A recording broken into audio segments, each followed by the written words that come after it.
나홍진 감독의 영화 호프가 칸 영화제 경쟁 부문에 오른 것은 뜻밖의 일입니다. 칸 영화제는 예술 영화의 성전입니다. 지난 칸 영화제 수상작 역사만 봐도 알 수 있습니다. 황금 종려상이든 갑본상이든 연기상이든 우리가 생각하는 오락 영화가 발을 들이밀 자리는 없습니다. 칸 영화제가 좋아하는 감독들은 정해져 있습니다. 경쟁 부문에 가장 많이 초청된 감독은 영국의 켄 로치입니다. 사회적 리얼리즘 영화인 보리밭을 흔드는 바람과 나 다니엘 블레이크로 2번이나 황금 종려상을 받았습니다. 역시 고통스럽게 현실의 이면을 핸드헬드 카메라로 담아내는 벨기에의 다르덴 형제, 독일의 빔 벤더스, 미국의 코엔 형제 등이 켄 로치의 뒤를 잇는 칸의 주인장들입니다.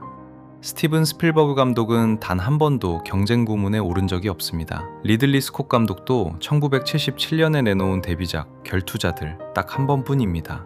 초청은 몇 번 받았습니다. 델마와 루이스와 로빈 후드는 칸 영화제 개막작이었습니다. 칸 영화제의 개막작은 경쟁 부문에 초청할 정도로 예술성을 인정할 수는 없지만 화제는 모을 법한 상업 영화들입니다. 스티븐 스필버그도 인디아나 존스와 크리스탈 해골 왕국이 개막작으로 선정되면서 드물게 칸 레드카펫을 밟았습니다. 칸 영화제는 감독을 내심 상업영화 감독과 예술영화 감독으로 철저하게 나눕니다. 그렇기 때문에 나홍진의 호프는 칸 영화제 경쟁 부문에 어울리지 않는 선택입니다. 호프는 1980년대 비무장지대 마을을 배경으로 지구로 불시착한 외계인과 마을 주민들이 싸운다는 이야기로 철저한 오락영화입니다. 나홍진 감독은 어떻게 사람 잡는 외계인 무리가 등장하는 순도 100% 오락영화로 칸 경쟁 부문에 오를 수 있었을까요? 그건 시기가 무르익었기 때문입니다.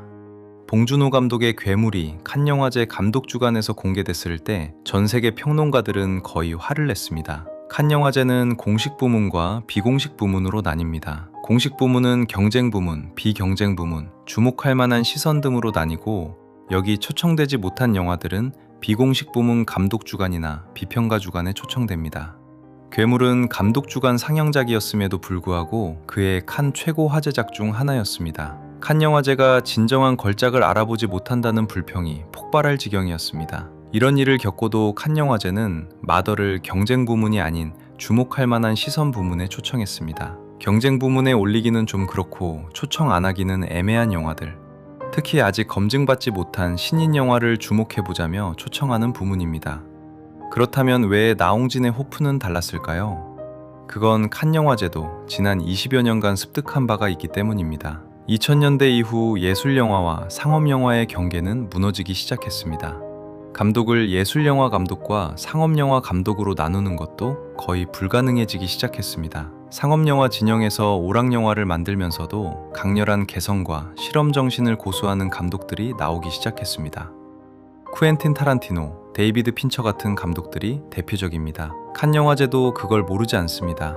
예술영화의 성전 같은 영화제라 좀 느리게 움직였을 뿐입니다. 영화의 기묘한 특징이 호프의 경쟁 부문 진출에 큰 역할을 했습니다. 한국 영화계는 최전선의 상업영화와 최전선의 예술영화 사이에 단단한 경계선이 존재하지 않습니다.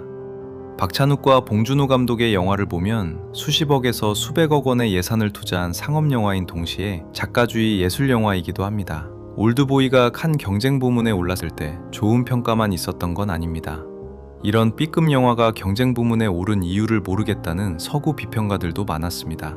한국 영화계는 감독의 역할이 큽니다. 각본, 연출, 편집을 모두 감독이 맡는 경우가 타국에 비해 압도적으로 많습니다. 감독이 모든 것을 통제하는 것에는 장단점이 있습니다. 할리우드처럼 모든 역할이 감독에게만 집중되지 않고 나뉘어 있는 경우에는 결과물이 안정적이라는 장점이 있습니다. 한국처럼 감독이 모든 역할을 해내는 경우에는 결과물이 불안할 수밖에 없습니다. 대신 감독의 개성이 사라지지 않는다는 장점이 있습니다. 이는 프랑스인들이 좋아하는 작가주의입니다. 근원적으로 나홍진은 악을 이야기하는 감독입니다. 추격자, 황해, 곡성을 악의 3부작이라 일컫는 이유입니다. 그런데 나홍진의 악은 설명되지 않습니다. 추격자는 순수한 악이 무능한 시스템과 부딪히는 이야기입니다. 황해는 악의 생태계 속에 던져진 인간의 생존극이고 곡성은 이해할 수 없는 악으로 붕괴되는 사람들의 이야기입니다. 곡성이 한국 영화 역사상 가장 무서운 영화 중 하나였던 이유도 거기에 있습니다. 우리는 끝까지 악을 이해할 수 없습니다. 무당도, 경찰도, 종교도, 가족도 이해할 수 없는 악 앞에서는 모두가, 심지어 관객들조차도 무력하기 그지없습니다. 호프는 거기서 더 나아갑니다. 지구로 불시착한 외계인은 과연 악일까요? 그들에게 인간이 가진 선과 악의 경계가 과연 존재할까요? 나홍진 영화의 공포는 괴물에게서 오는 것이 아닙니다. 세계를 이해할 수 있다는 믿음이 무너지는 순간 나홍진 감독의 공포는 시작됩니다. 동시에 나홍진 감독은 기술적으로도 한결같은 개성을 유지하는 드문 감독입니다. 추격자의 골목, 황해에 끝없이 이동하는 길, 곡성의 시골, 즉 지방이라는 공간에서 주인공들은 완벽하게 길을 잃습니다. 주인공들 역시 시작부터 선과 악의 사이에서 길을 잃은 인간들입니다. 추격자의 선한 주인공은 악한 포주입니다. 황해의 주인공은 빚쟁이 택시기사고 곡성의 주인공은 지나치게 겁이 많은 경찰입니다. 사실 우리는 이들 중 누구도 믿을 수 없습니다. 그토록 믿을 수 없는 공간과 캐릭터들은 이상한 리듬을 타고 달려갑니다. 코미디는 공포가 되고 공포는 액션이 됩니다. 액션은 슬랩스틱이 되고 다시 공포로 돌아옵니다. 이처럼 톤의 변화가 마구잡이입니다. 이런 톤의 변화구는 봉준호, 박찬욱 등 선배 감독들이 만든 2000년대 이후 한국 영화의 공통적인 특징입니다. 나홍진 감독은 선배들보다도 그 특징을 더 극단적으로 밀어붙입니다.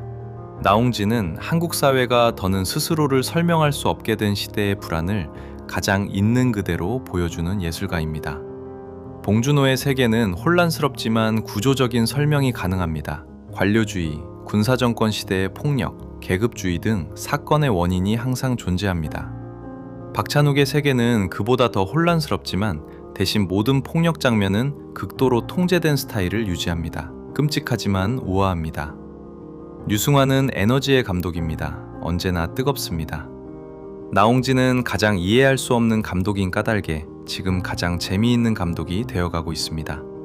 칸 영화제는 한국 영화를 통해 경계를 무너뜨려 왔고 올해 호프를 경쟁 부문에 초청하면서 경계를 완벽하게 무너뜨리기 직전에 이르렀습니다. 미국 매체 데드라인은 이런 대중적 장르 영화가 칸 경쟁 부문에 호명된 것 자체가 놀라운 일이라고 했습니다. 상업 영화와 예술 영화의 경계선에서 오락적인 작가주의 영화를 만드는 감독이라는 존재를 이해하는 건 쉬운 일이 아니기 때문입니다.